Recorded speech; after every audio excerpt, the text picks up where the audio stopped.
नमस्कार दोस्तों, 89.6 says FM पर आप सुन रहे हैं संगीता माथुर जी की लिखी कहानी नई पीढ़ी। सुनिए, पुरवाई का फोन है, आपसे बात करेगी। मैं बैठक में फोन लेकर पहुंच गई थी। हाँ लाओ फोन दो। हाँ पुरु बेटी, कैसी हो तुम? अरे तुम्हें एक मजेदार बात बतानी थी। कल खाना बनाने वाली बाई नहीं आई थी, तो मैंने वही चक्करदार जलेबी वाली रेसिपी ट्राई की। खूब मजेदार बनी। और बताओ, दीपक कैसा है? तुम्हारी मम्मी? हाँ हाँ, बिल्कुल ठीक है। अच्छा, चलो चलो, ओके, बाय बाय। बिटिया का फोन लगता है। आगंतुक ने उत्सुकता जताई। हाँ जी, वो हमारी बहू है। बाप बेटी सा रिश्ता बन गया है ससुर और बहू के बीच। पिछले सप्ताह ये लखनऊ से गए थे किसी सेमिनार में।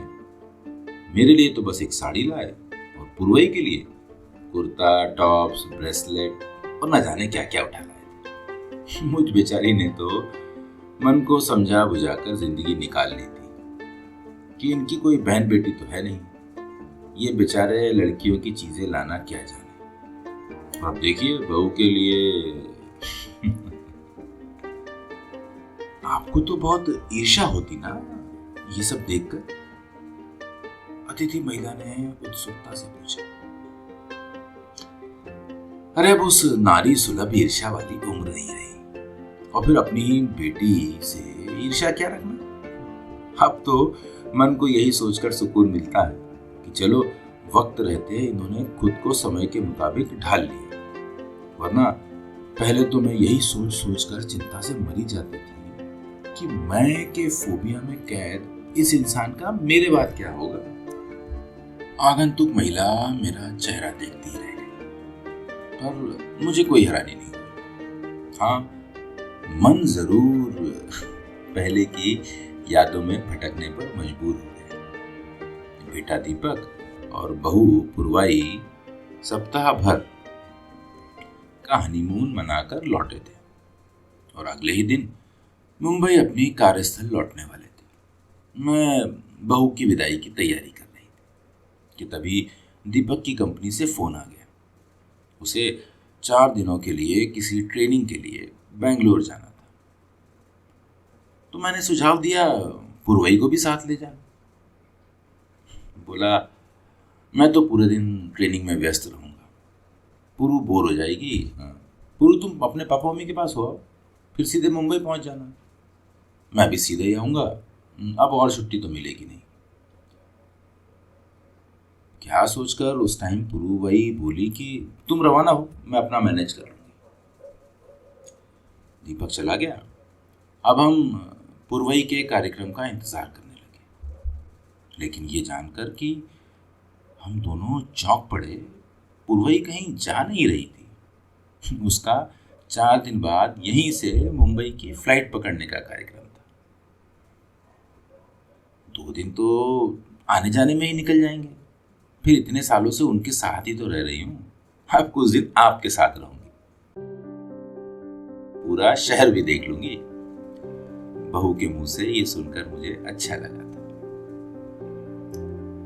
सुनिए, बहू जब तक यहाँ है, आप जरा शाम को जल्दी आ जाएं तो अच्छा लगेगा। इसमें अच्छा लगने वाली क्या बात है? मैं दोस्तों के संग मौज मस्ती करने या जुआ खेलने तो नहीं रुकता। कॉलेज में ढेर सारा काम होता है, इसलिए रुकता हूँ। जानती हूँ, पर बहू को शाम को थोड़ा शहर घुमाने ले चलेंगे। कार घर पर है, उसे ड्राइविंग आती है। तुम दोनों जहाँ जाना चाहती हो चले जाना, और चाबी पड़ोस में दे जाना। मनोहर भले ही मना कर गए थे, लेकिन उन्हें शाम ठीक वक्त पर आया देख मेरा चेहरा खुशी से खिल उठा। चलिए बहू को कहीं घुमा लाते हैं। कहाँ चलना चाहोगी बेटी? मैंने पुरवई से पूछा। अब मुझे तो इस शहर का कोई आइडिया नहीं है मम्मा। शहर निकलते हैं और बस फिर देख लेंगे। घर से कुछ दूर निकलते ही मेला सा लगा देख पुरवई उसके बारे में पूछ बैठी। यहाँ चहल पहल कैसी है? ये दिवाली का मेला है, मैंने बताया। तो चलिए ना, वहीं चलते हैं, बरसों से मैंने कोई मेला नहीं देखा। मेले में पहुंचते ही पूर्वई बच्ची की तरह किलक उठी थी। मम्मा पापा, मुझे ना बैलून पे निशान लगाना है, उधर चलते हैं ना। हम दोनों का हाथ पकड़कर वो हमें उधर घसीट के ले गई। मैं तो अवाक उसे देखती रह गई थी। उसका हमारे संग व्यवहार एकदम बेतकल्लुफ था, सरल था, मानो अपने मम्मी पापा के साथ हो। मुझे तो वैसे अच्छा लग रहा था, लेकिन मन ही मन में मनोहर से भय खा रही थी कि वे कहीं इस मासूम को झिड़क ना दें। उनकी सख्त मिजाज प्रोफेसर वाली छवि कॉलेज में ही नहीं, घर पर भी बनी हुई थी। और पूर्वई को देखकर लग रहा था वो मानो किसी कठोर अनुशासन की छाव में कभी गुजरी ही ना हो, या गुजरी भी हो तो अपने नाम के अनुरूप उसे एक झोंके से उड़ा देने की क्षमता रखती। बेहद स्वच्छंद आधुनिक परिवेश में पली बड़ी खुश मिजाज उन्मुक्त पूर्वई का अपने घर में आगमन मुझे ठंडी हवा के झोंके सा एहसास करा रहा। वैसे पलपन सिहरन का एहसास करते हुए भी मैं इस ठंडे उन्मुक्त एहसास को भरपूर जी लेना चाह रही थी। पूर्वई की वो लगा कि पुकार के साथ उन्मुक्त हंसी गूंजी तो मैं एक बार भी फिर सिहर उठी। हड़बड़ाकर मैंने मनोहर की ओर दृष्टि दौड़ाई तो मैं चौंक उठी। वे हाथ में बंदूक थामे एक आंख बंद कर गुब्बारों पर निशाना लगाए जा रहे थे, और पूर्वई उछल उछल कर ताली बजाते हुए उनका उत्साहवर्धन कर रही थी। फिर ये क्रम बदल गया। अब पूर्वई निशाना साधने में लगी थी और मनोहर ताली बजाकर उसका उत्साहवर्धन करने लगे। मुझे हैरत से निहारते हुए देखकर वे वो बोल उठे, अच्छा खेल रही है ना पूर्वई। बस उसी क्षण से मैंने भी पूर्वई को बहू कहना छोड़ दिया। रिश्तों की जिस मर्यादा को जबरन ढोए जा रही थी, उस बोझ को परे धकेल एकदम हल्के हो जाने का एहसास हुआ। फिर तो हमने जमकर मेले का लुत्फ उठाया। कभी चाट का दोना, तो कभी फालूदा, कभी चक्री तो कभी झूला। ऐसा लग रहा था मानो एक नई ही दुनिया में आ गए। बर्फ का गोला चाटते मनोहर को मैंने ठोका, अभी आपकी कोई स्टूडेंट या साथी प्राध्यापक देख ले तो। मनोहर को जवाब देते इससे पहले ही पूर्वई बोल पड़ी, तो हम कोई गलत काम थोड़ी कर रहे हैं। वैसे भी इंसान को दूसरे के कहने की परवाह कम करनी चाहिए, जो खुद को अच्छा लगे वही करना चाहिए। यहाँ तक कि मैं तो कभी दिल और दिमाग में संघर्ष हो जाता है तो दिल की बात को ज्यादा तवज्जो देती हूँ। छोटी सी तो जिंदगी मिली है, उसे भी दूसरों के हिसाब से जिएंगे तो अपने मन की कब करेंगे। हम दोनों उसे हैरानी से ताकते रह गए। कितनी सीधी सी फिलॉसफी, एक सरस जिंदगी जीने की। और हम हैं कि अनेक दांव पेचों में उसे उलझाकर एकदम नीरस बना डालते। पहला दिन वाकई बड़ी मस्ती में गुजरा। दूसरे दिन हमने उनकी शादी की फिल्म देखने की सोची। 2 बार देख लेने के बावजूद हम दोनों का क्रेज कम नहीं हो रहा था, लेकिन पूर्वई सुनते ही बिदक गई। बोर हो गई मैं तो अपनी शादी की फिल्म देखते देखते। आज हम आपकी शादी की फिल्म देखते हैं। हमारी शादी की पर पेटी वो तो कैसेट में है और आजकल चलती नहीं है। मैंने समस्या रखी। लाइए मुझे दीजिए। पूर्वई कैसेट लेकर चली गई और कुछ ही देर में उसकी सीडी बनवा कर ले आई। उसके बाद जितने मजे लेकर उसने हमारी शादी की फिल्म देखी, उतने मजे से तो अपनी शादी की फिल्म भी नहीं देखी थी। हर रस्म पर उसके मजेदार कमेंट हाजिर थे। हो, आपको भी ये सब पापड़ बेलने पड़े थे? अरे हम कब बदलेंगे? वाओ पापा, आप कितने स्लिम और हैंडसम थे। मम्मा, आप कितना शर्मा रही थी। सच कहूं तो फिल्म से ज्यादा हमने उसकी कमेंट्री को एंजॉय किया, क्योंकि उसमें कहीं कोई बनावटीपन नहीं था। ऐसा लग रहा था कमेंट उसकी जुबान से नहीं, दिल से उछल उछल कर आ रहे हैं। अगले दिन मूवी, फिर उसके अगले दिन बिग बाजार। वक्त कैसे गुजर रहा था पता ही नहीं चला। अगले दिन पुरवाई की फ्लाइट थी। दीपक मुंबई पहुंच चुका था। रात को बिस्तर पर लेटी तो आंखें बंद करने का मन नहीं हो रहा था, क्योंकि जागती आंखों से दिख रहा सपना ज्यादा हसीन लग रहा था। आंखें बंद कर ली और ये सपना चला गया तो शायद पास लेटे हुए मनोहर भी यही सोच रहे थे। तभी तो उन्होंने मेरी ओर करवट बदली और बोले, कल पुरवाई चली जाएगी, घर कितना सोना लगेगा ना। 4 दिनों में ही उसने घर में कैसी रौनक ला दी है। मैं खुद अपने अंदर बहुत बदलाव महसूस कर रहा हूं। जानती हो तनु, बचपन से मैंने घर में बाबूजी का कड़ा अनुशासन देखा है। जब वे जोर से बोलने लगते थे तो हम भाइयों के हाथ पैर थरथराने लगते थे।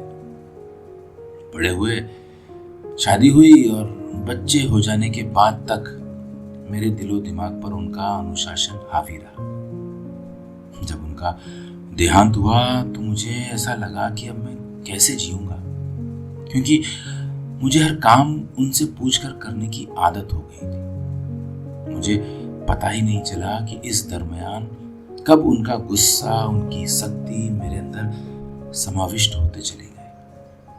मैं धीरे धीरे दूसरा बाबूजी बनता चला गया। जिस तरह मेरे बचपन के शौक, निशानेबाजी, मूवी देखना, मस्ती करना दम तोड़ते चले गए थे, ठीक वैसे ही मैंने दीपक के, तुम्हारे सबके शौक कुचलने का प्रयास किया। मुझे इससे एक अजीब सी आत्मसंतुष्टि मिलती थी। तुम चाहो तो इसे एक मानसिक बीमारी कह सकती हो, पर समस्या बीमारी की नहीं, उसके समाधान की है।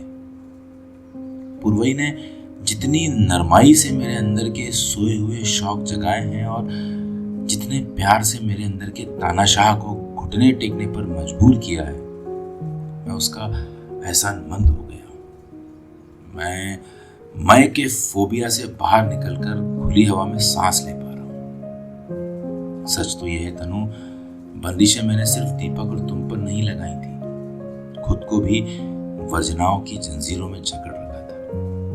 पुरवाई से भले ही ये सब अनजाने में हुआ हो, क्योंकि उसने तो मेरा पुराना रूप देखा ही नहीं था, लेकिन मैं अपने इस रूप से बेहद प्यार करने लगा और तुम्हारी आंखों में भी ये प्यार स्पष्ट रूप से देख सकता हूं। मैं तो आपको हमेशा से ही प्यार करती आ रही हूं। वो प्यार रिश्तों की मर्यादाओं में बंधा था तनु, जो अक्सर हर पति पत्नी में देखने को मिल जाता है। लेकिन इन दिनों तुम्हारी आंखों में मैं जो प्यार देख रहा हूं वो प्रेमी प्रेमिका वाला प्यार है, जिसका नशा अलग है। अच्छा, अब सो जाइए, सवेरे पुरवाई को रवाना करना है। मैंने मनोहर को तो सुला दिया, लेकिन खुद सोने से डरने लगी। जागती आंखों से देख रही सपने को तो मेरी नजर कहीं लग न जाए। शायद मेरी आंखों में अभी कुछ और सपने सजने बाकी थे।